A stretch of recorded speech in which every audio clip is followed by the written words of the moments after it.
اعوذ باللہ السلام علیکم ورحمۃ اللہ وبرکاتہ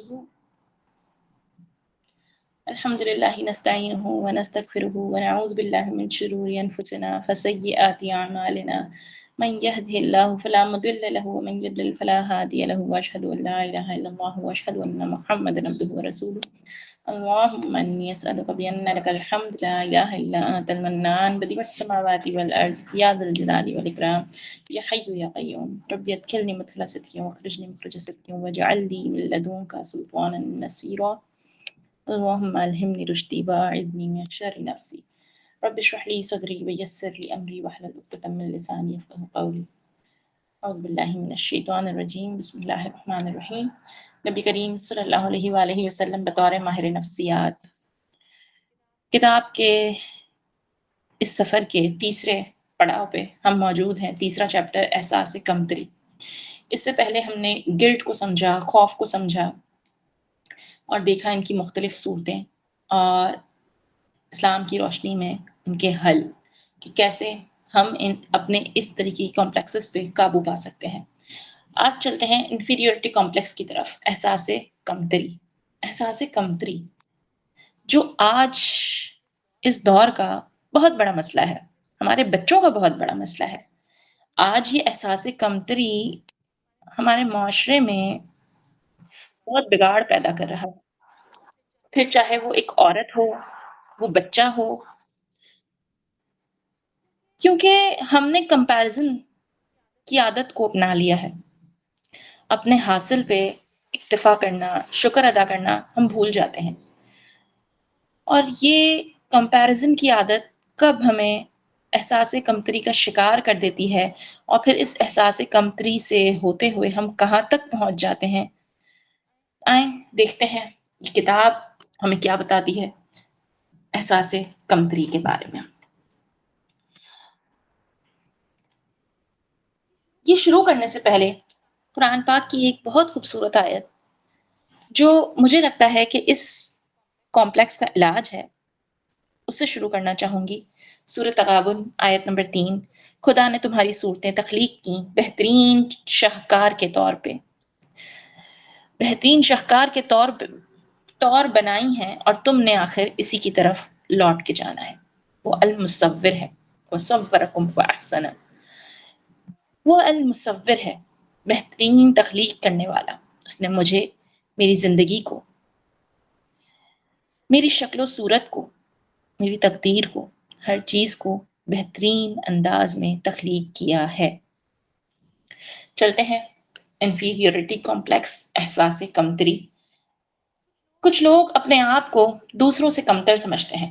جہاں تک شکل و صورت کا تعلق ہے، وہ اللہ کی دین ہے۔ صورت بنانے والے نے کسی کی شکل بری نہیں بنائی، اور اگر باہر کی سمت، جلد کی رنگت وغیرہ میں کوئی ایسی رنگینی ہے جو کسی کو اچھی نہیں لگتی، تو اس کی جلد جسمانی ساخت پر قوم، ملک اور علاقے کے لوگوں کی نہیں، بلکہ بعض اعضاء میں مردوں اور عورتوں میں بھی کوئی فرق نہیں ہوتا۔ اس کے باوجود اپنی شکل کے بارے میں بعض لوگ ایسی غلط فہمی میں مبتلا ہو جاتے ہیں کہ وہ دوسروں کے مقابلے میں کمتر ہیں۔ کمتری کا یہ احساس صرف شکل و صورت تک محدود نہیں رہتا، بلکہ لباس، گفتگو، علمیت، عمارت وغیرہ کی سمت بھی جا نکلتا ہے۔ ممکن ہے کہ کسی کی ناک چپٹی ہو، وہ بھینگا ہو، اس کی ایک ٹانگ چھوٹی ہو، تو اس کا ہرگز یہ مطلب نہیں کہ وہ ہر وقت دوسروں سے موازنہ کر کے لوگوں کے سامنے جانے سے ڈرتا رہے۔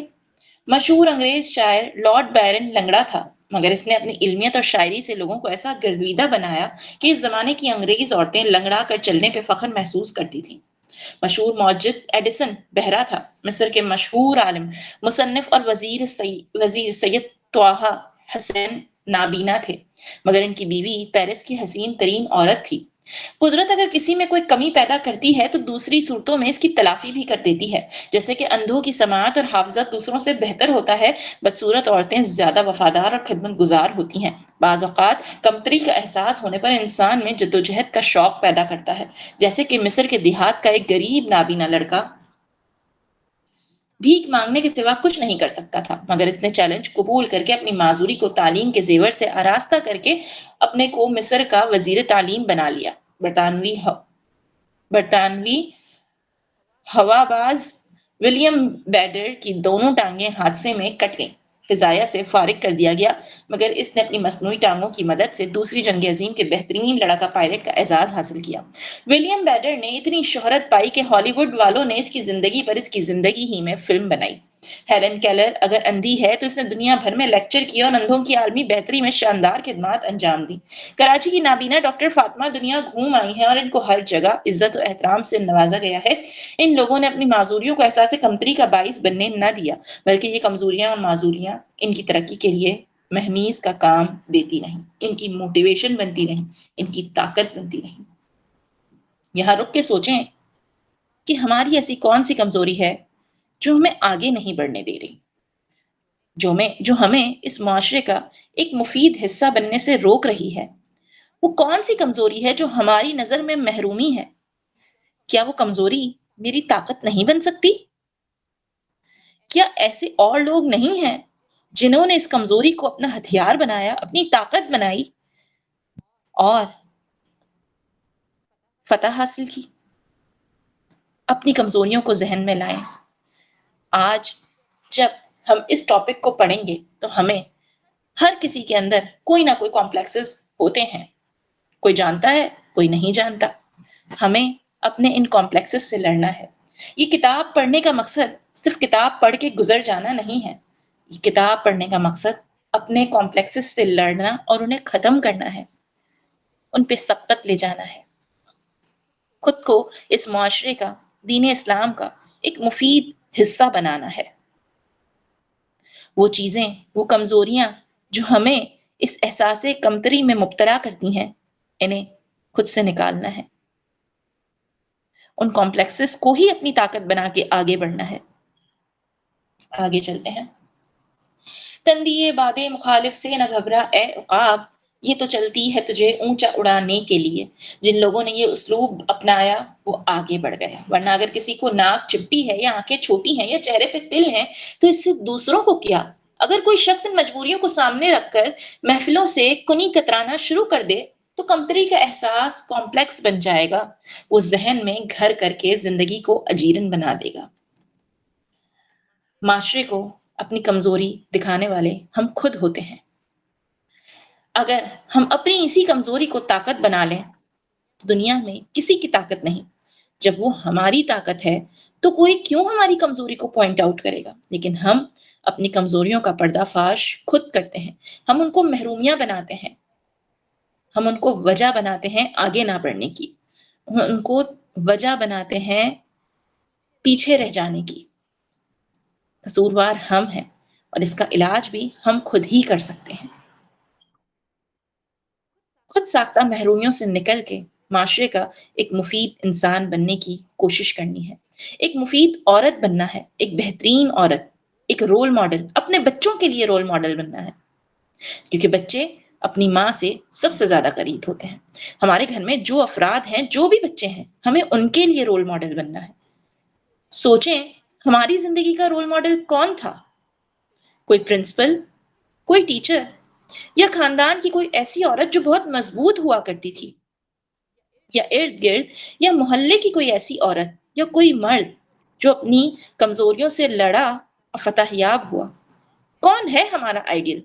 اور آج کے لیے آپ کا سوال بھی یہی ہے کہ اپنے آئیڈیل کو ہمارے ساتھ شیئر کریں۔ آپ نے کس کو آئیڈیلائز کیا؟ کون تھا جو آپ کی زندگی میں آپ کے لیے موٹیویشن بنا؟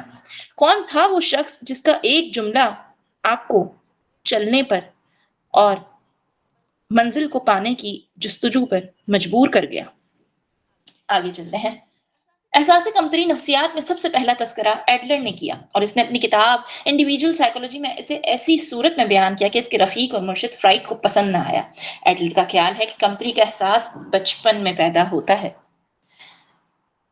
بچپن میں پیدا ہونے والا کمتری کا احساس۔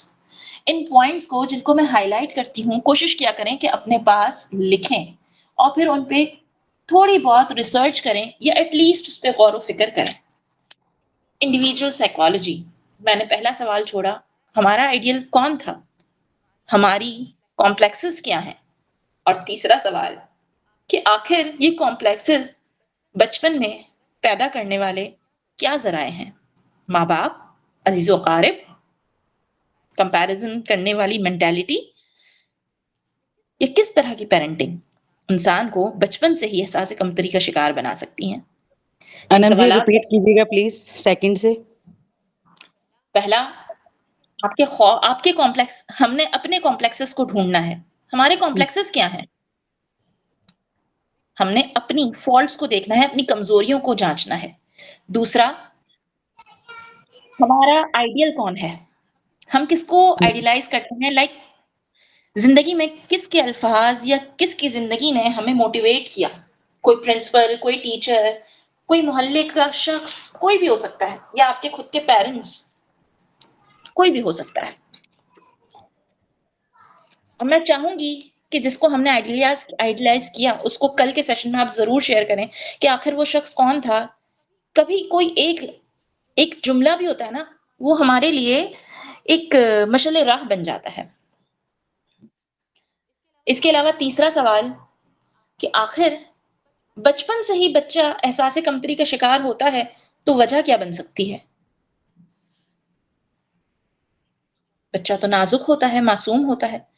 کون سی وجوہات ہیں کہ بچہ احساس کمتری میں چلا جاتا ہے؟ کیونکہ یہ سوال ہمیں اپنی پیرنٹنگ پہ کام کرنے میں مدد دے گا کہ ہمیں اپنے بچوں کے ساتھ اس چیز کو نہیں دہرانا، یا اپنے ارد گرد کے بچوں کے ساتھ اس چیز کو نہیں دہرانا.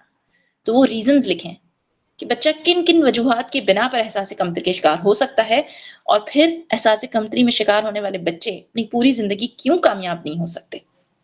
آگے چلتے ہیں. ایڈلر کا خیال ہے کہ کمتری کا احساس بچپن میں پیدا ہوتا ہے. بچہ جب یہ دیکھتا ہے کہ آس پاس اس کے تمام بزرگ اپنی مرضی سے پھرتے، کھاتے، پیتے اور کتنے بڑے ہیں، ضرورت پڑنے پر وہ اس سے بہتر طاقت کا مظاہرہ کرتے ہیں، ہر شخص اسے چھوٹا کہہ کر کمتری کا احساس دلاتا ہے.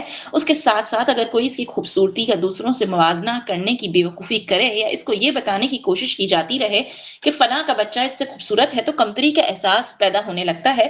ورنہ بچپن کے تجربات دیر پا نہیں ہوتے، کیونکہ وہ پڑھ لکھ کر خود بڑا آدمی بننے کی کوشش میں مصروف ہو جاتا ہے. ایسے میں والدین اپنی بے جا محبت اور دلچسپی کی وجہ سے اس میں احساس کمتری پیدا کر سکتے ہیں. اوور پروٹیکٹیو ہونا آپ کی اولاد کو تباہ کر سکتا ہے. ایک سونے کے پنجرے میں قید کرنے کی کوشش کرنا ہماری اولادوں کو، ہماری نسلوں کو تباہ کر سکتا ہے.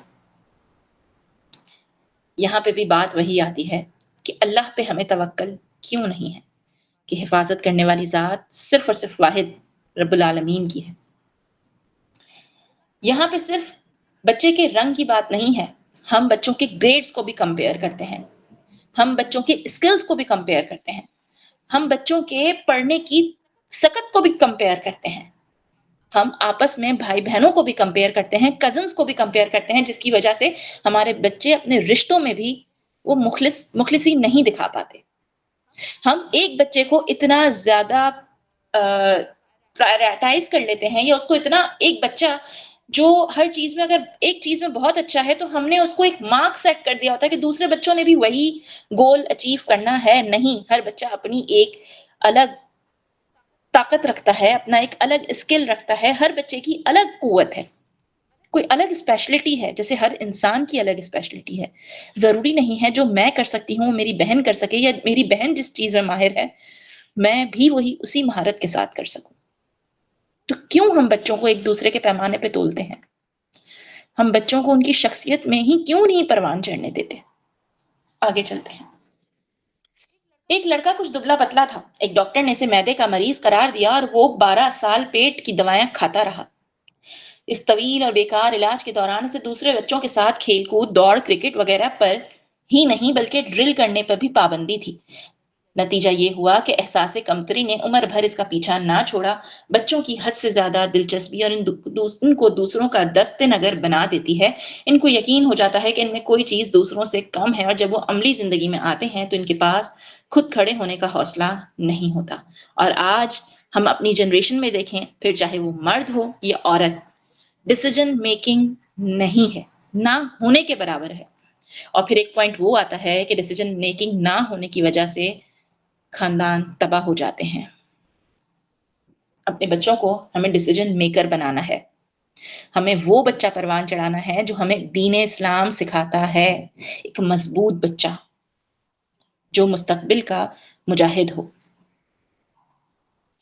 بڑھنے کے دوران بچے کے سامنے کچھ مقاصد آ جاتے ہیں، وہ کسی کو اپنا ہیرو قرار دے دیتے ہیں، اس کی نقل کی کوشش کرتے ہیں، وہ ایک کھلاڑی، ایکٹریس یا سیاسی لیڈر ہو سکتا ہے۔ ایک مشہور عالم دین کالج کے زمانے میں آئینے کے سامنے کھڑا ہو کر مولانا ابوالکلام آزاد کے انداز میں خطابت کی نقل کرتے تھے۔ ایک مشہور لیڈر مولانا آزاد کی مقدہ عبارتوں کو یاد کر کے تقریروں میں ان کو استعمال کرنے کی مشق کرتے رہتے تھے۔ کسی کو اپنا محور بنا لینا اچھی بات ہے، اس سے آگے بڑھنے کا شوق پیدا ہوتا ہے، لیکن یہ محور بھی کسی اچھی قسم کا ہو۔ امریکی اور بھارتی فلموں میں مار دھاڑ دیکھ کر بچے خوش ہوتے ہیں، ان کا بھی جی چاہتا ہے کہ ایک وقت میں 10 بدماشوں کی پٹائی کریں۔ اس لیے ان کی زندگی کا مقصد مار پیٹ میں مہارت بھی بن سکتا ہے۔ بچے کی عمر اور تعلیم میں ترقی کے دوران اگر رکاوٹ آ جائے تو حوصلہ ہار سکتا ہے، اس کو احساس ہونے لگتا ہے کہ اس کی جسمانی اعضاء دوسروں سے کمتر ہیں۔ اس کا قد وہ نہیں جو محمد علی باکسر کا ہے، اور ساری ورزشوں کے باوجود اس کی چھاتی 40 انچ سے نہیں بڑھ سکی۔ وہ تھکا تھکا رہنے لگتا ہے، اس میں کچھ کر گزرنے کی ایچ کم ہو کر سستی نمودار ہو جاتی ہے۔ وہ بیزار اور چڑچڑا ہو جاتا ہے۔ اس مرحلے پر اس کے ذہن میں معاشرے سے بغاوت اور دوسروں سے حسد پیدا ہوتا ہے۔ وہ کسی امیر یا صحت مند کو دیکھ کر چڑھتا ہے، اور وہ کیوں امیر یا صحت مند نہیں۔ دوسروں کو سامنے رکھنا اچھی بات ہے، اس سے آگے بڑھنے میں مدد ملتی ہے، لیکن کسی سے حسد محسوس کرنا یقیناً اچھی بات نہیں۔ اردو میں حسد کے ساتھ رشک بھی آتا ہے۔ حسد سے مراد یہ لی جاتی ہے کہ فلاں کو گھر کیوں ملا۔ وہ اس گھر کے غرق ہو جانے یا جل جانے کی خبر کا ہمیشہ منتظر ہوتا ہے۔ کسی نے کار خریدی ہے تو وہ جل کر کباب ہو سکتا ہے۔ خواتین میں یہ عادت زیادہ ہوتی ہے۔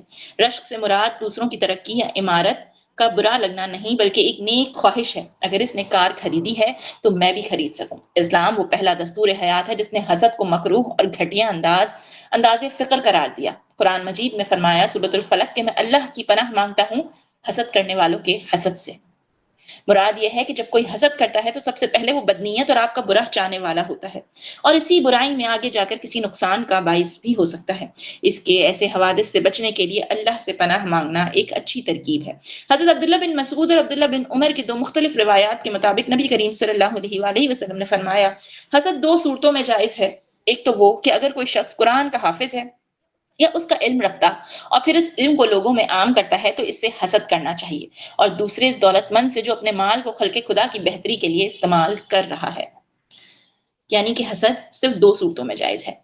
یعنی کہ کوئی ایسا شخص جس نے قرآن کو بہت اچھے سے پڑھا اور وہ اسے عام کر رہا ہے، یعنی کہ علم کو لوگوں میں عام کر رہا ہے، تو اس سے سبقت لے جانے کی کوشش۔ اور دوسرا وہ شخص جو اپنی دولت کو اللہ کی راہ میں خرچ کر رہا ہے۔ تو اگر غور کریں تو اس قسم کا حسد اگر کیا جائے تو وہ انسان کو نیگیٹو نہیں بنائے گا، وہ انسان کو بہتر راہوں پہ گامزن کرے گا۔ یہاں پر حسد کو رشک کے معنی میں استعمال کیا گیا ہے۔ حضرت زبیر بن عوام رضی اللہ تعالیٰ عنہ کی ایک روایت میں حسد کو بیماری قرار دیا گیا ہے، جبکہ حضرت ابو ہریرہ بیان کرتے ہیں کہ رسول اللہ صلی اللہ علیہ وآلہ وسلم نے فرمایا تم لوگ حسد سے بچتے رہو، کیونکہ حسد نیکیوں کو اس طرح کھا جاتا ہے جس طرح آگ لکڑیوں کو یا گھاس کو کھا جاتی ہے۔ اسی برائی کی اہمیت میں انس بن مالک روایت فرماتے ہیں کہ نبی کریم صلی اللہ علیہ وآلہ وسلم نے فرمایا بغض مت کرو، حسد مت کرو، اور مت پھیٹ پھیرو ایک دوسرے کی طرف سے۔ احساس کمتری کے مریضوں کی اہم علامت کنجے تنہائی کی تلاش ہے۔ یہ مریض دوسروں سے ملنا پسند نہیں کرتے۔ اگر انہیں کوئی تقریر کرنی پڑ جائے تو لوگوں سے گھبرانے کی وجہ سے بھول جاتے ہیں، منہ سے الفاظ نہیں نکلتے، اور جس مضمون پر انہیں اچھا بھلا عبور ہوتا ہے وہی اسٹیج پر آ کر بھول جاتے ہیں۔ ان کو دوسروں سے تعلق توڑنے کی ضرورت ہوتی ہے، کیونکہ وہ دوسروں کے سامنے خود کو کمتر سمجھتے ہیں، اور یہ نصیحت ان کے لیے بڑی خوبیاں رکھتی ہے۔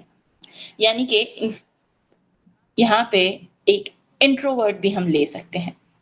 تو دیکھیے گا کہ آخر ہم انٹروورٹ کیسے بنتے ہیں۔ آخر آج ہمارے بچے تنہائی کو کیوں پسند کرتے ہیں؟ کیوں میل جول رکھنا پسند نہیں کرتے؟ کیوں آج بچوں میں حسد کی شرح بہت بڑھتی جا رہی ہے؟ کیوں؟ کیا وہ ہمارے گھر میں، اپنے ماحول میں، اپنے ارد گرد اسی طریقے کی باتیں سن رہے ہیں؟ کیا ہم تو اپنے بچوں کے قریب ہونے پر یا بچوں کے سامنے ایسی باتیں تو نہیں کرتے، پھر چاہے وہ کسی بھی رشتے کے لیے ہو، دادی، پھپھی، خالہ، مامی، پڑوسی یا ان کے ابا۔ ہمارے بچے کیوں اتنے زیادہ کرپٹ ہیں؟ آج کی جنریشن حسد کا شکار ہے، آج کی جنریشن تنہائی پسند ہے، آج کی جنریشن گھلنا ملنا پسند نہیں کرتی، آج کی جنریشن احساس کمتری اور بہت سارے مختلف کمپلیکسز کا شکار کیوں؟ سوچئے گا۔ جب کوئی شخص اپنے سے دوسرے کو مقابلہ شروع کرتا ہے تو وہ اپنی خامیوں کو جان کر دوسروں سے حسد کرتا ہے اور ان کی ان کی ٹانگ کھینچنے کی کوشش کرتا ہے. اس کا خیال ہوتا ہے کہ وہ ان کو ذلیل کر کے خود ترقی کر جائے گا. کمتری کے انگریزی مترادف انفیریورٹی کے لفظی معنی کسی سے کم یا نیچے ہیں، اور یہی بیماری کی اصل کیفیت ہوتی ہے. آج اس ٹاپک کو ہم یہیں روکتے ہیں. اس ٹاپک کو ہم کل کنٹینیو کریں گے یہیں سے، اسی جگہ سے جہاں ہم نے ابھی چھوڑا ہے. آج جو سوالات آپ کے لیے چھوڑے ہیں ان کے بارے میں سوچئے گا کہ آخر کیا ہے وجہ. کیونکہ ایک کشتی باہر کے پانی سے نہیں ڈوبتی. ایک کشتی اس وقت تک نہیں ڈوبتی جب تک کہ پانی اس کے اندر نہ آ جائے. تو ساتھیوں، اس احساس کمتری کو اپنے اندر جگہ نہ بنانے دیں. اس نیگیٹیوٹی کو اپنے اندر مت پلنے دیں، نہ اپنے اندر نہ اپنی اولاد کے اندر. کیونکہ آج جب ہم اپنا علاج کریں گے تبھی ہم ایک بہترین نسل کو پروان چڑھا سکیں گے. سوچئے گا کہ کیا احساس کمتری، انفیریورٹی اور سپیریورٹی سیم ہے؟ کیا ایک ہی جڑ سے دونوں آتی ہیں؟ کیا دونوں کی جڑ سیم ہے؟ کیا دونوں سے ملنے والا خوف ملتا جلتا نہیں؟ سوچئے گا. کل ہم اس کے آگے دیکھیں گے کہ آگے یہ رائٹر ہمیں کیا بتاتے ہیں. ان سوالوں کو اپنے اندر محسوس کریں، خود سے پوچھیں اور اس پہ تھوڑا سا ریسرچ کریں، اور انشاءاللہ ہم کل ملتے ہیں اسی ٹائم. ابھی ہمارا یہ جو 30 منٹس کا سیشن تھا وہ آلموسٹ کمپلیٹ ہو چکا ہے. تو انشاءاللہ کل ان سوالوں کے جوابات کے ساتھ اور اس ٹاپک کو ختم کریں گے اور پھر چلیں گے اگلے کمپلیکس کی طرف. وما علینا الا البلاغ. جزاکم اللہ خیرا کثیرا. السلام علیکم ورحمۃ اللہ وبرکاتہ.